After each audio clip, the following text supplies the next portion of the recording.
कुर्बानी के दिन जैसे जैसे करीब आने लगते हैं तो चंद सवाल अपनों के तरफ से और चंद सवालात गैरों के तरफ से उठने लगते हैं। कुर्बानी करने की क्या ज़रूरत है, इससे बेहतर है पैसे को गरीबों में दान कर देना। कुर्बानी ये जानवरों पर जुल्म है, जानवरों की हत्या होती है, जानवरों का खून बहता है। कुर्बानी के 3 दिनों में लाखों करोड़ों जानवर मार डाले जाते हैं। इस कुर्बानी के इस अमल पर बैन लगना चाहिए, पाबंदी लगना चाहिए। ऐसा नहीं होना चाहिए। गोश्त खाना, जानवरों की हत्या करना ये हमारे हिंदुस्तान की संस्कृति नहीं है।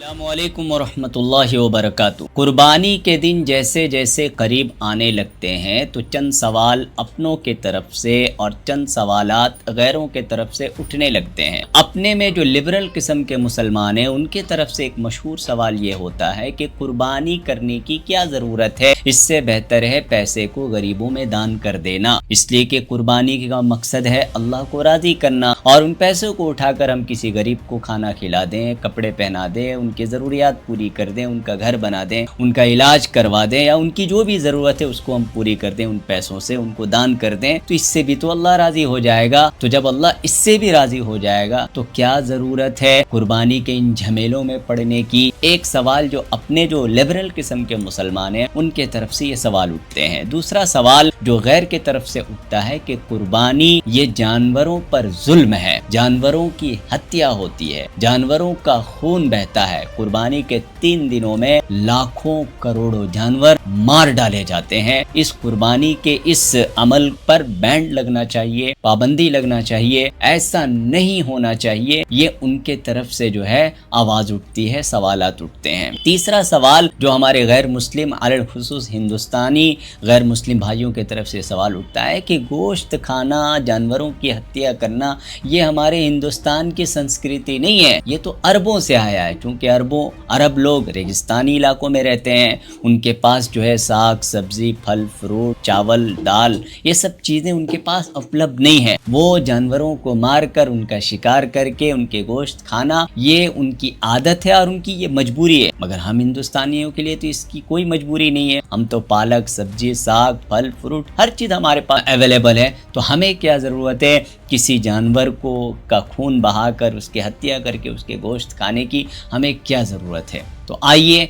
इन 3 सवाल के जवाब को हम तलाश करते हैं। कुर्बानी के इन दिनों में जो आम तौर पर ये मशहूर जो 3 सवाल उठाए जाते हैं उसका हम एनालाइज करते हैं कि इन 3 सवालों में क्या हकीकत है। पहला सवाल जो अपने लिबरल किस्म के मुसलमानों की तरफ से उठता है कि कुर्बानी की क्या ज़रूरत है, इससे बेहतर है पैसे को गरीबों में दान करना। तो मेरा उनसे सवाल ये है कि किसी गरीब को मुफ्त में खाना खिलाना, कपड़े पहनाना, उसका घर बना देना या मुफ्त में उसका इलाज करा देना ये बेहतर है, या उसको अपने पाँव पर खड़ा कर देना, उसको जो है रोजगार मुहैया करना ये ज्यादा बेहतर है। दुनिया के सारे अक्लमंद, सारे बाशऊर लोग यही कहेंगे किसी को रोजगार दे देना ये ज्यादा बेहतर है उसको मुफ्त में खाना और कपड़े और उसकी जरूरियात पूरे करने से। तो मैं कहता हूं कि कुर्बानी के इस हलचल में, कुर्बानी के इन दिनों में सबसे ज्यादा नफा किसको होता है, आइए देखते हैं कि जानवर कौन पालता है, गरीब। जानवर को नहलाना धुलाना उसकी देखभाल करना कौन करता है, गरीब।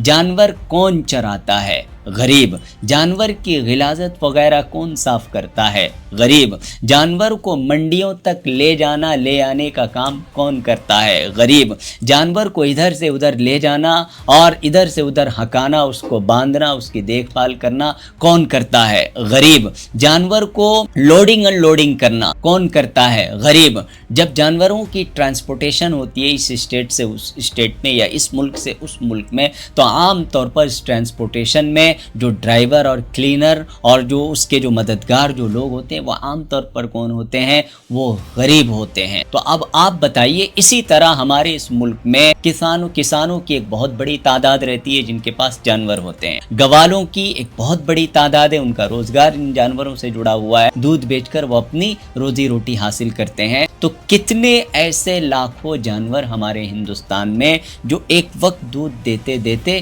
دودھ دینا بند کر دیتے ہیں، اب وہ گوالوں پر یا کسانوں پر بجائے نفع کے الٹا انہیں نقصان ہونے لگتا ہے۔ وہ چارہ تو کھاتے ہیں پر وہ دودھ نہیں دیتے ہیں، وہ چارہ تو کھاتے ہیں مگر کسانوں کے وہ کام نہیں آتے ہیں۔ تو ایسے وقت میں ایک غریب کسان، ایک غریب گوالا کیا کرے گا؟ تو ان قربانی کے دنوں کا وہ انتظار کرتا ہے کہ قربانی کے دن آئیں گے تو ان جانوروں کو بیچ کر میں اپنا نفع اٹھا لوں گا، میرے جو نقصانات ہو رہے ہیں وہ نقصان سے میں بچ جاؤں گا۔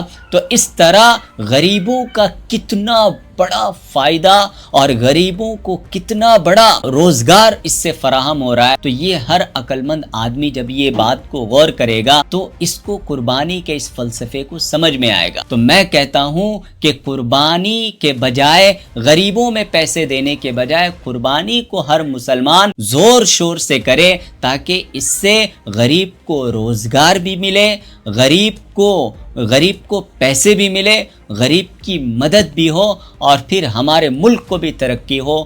آپ کے علم میں یہ بات ہونا چاہیے کہ ہمارے اس ملک میں صرف گوشت سے 4.6% کی جی ڈی پی کا حصہ اس صرف گوشت سے ہمارے ملک کو نفع ہوتا ہے۔ جو ہمارے اس ملک میں جو گوشت کی جو تجارت ہوتی ہے اس سے نفع 4% سے بھی زیادہ اس گوشت سے ہمارے گورنمنٹ کو، ہمارے ملک کو فائدہ ہوتا ہے۔ تو اس سے پتہ چل گیا کہ قربانی کرنا یہ حقیقت میں غریبوں ہی کو نفع پہنچانا ہے، غریب کو روزگار فراہم کرنا ہے۔ اس سے اللہ بھی راضی ہوتا ہے اور غریب بھی خوش ہوتا ہے۔